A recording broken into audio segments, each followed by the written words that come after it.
igihe cy'abapirate bo mu nyanja ya Karibure cyari kiri kurangira. Ati ibyo byose bikiri mu nyanja.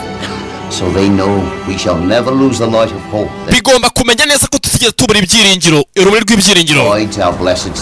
Ati bifata ubwato bwacu bwa leta nizo zonyine cyangwa se ingabo z'umwami nizo zicunga no mazi ndetse nibo bazi ukuntu bacunga cyangwa niba bounty hunters cyangwa se babandi bahiga abantu ibihembo nyine haragiye uhigwa cyane na leta bagashyiraho igihembo cy'umuntu uzagufata ndetse gabaje kuhiga uno mugore cyangwa se abaje hakuno bashobora kuba bari guhiga ari ba bounty hunters.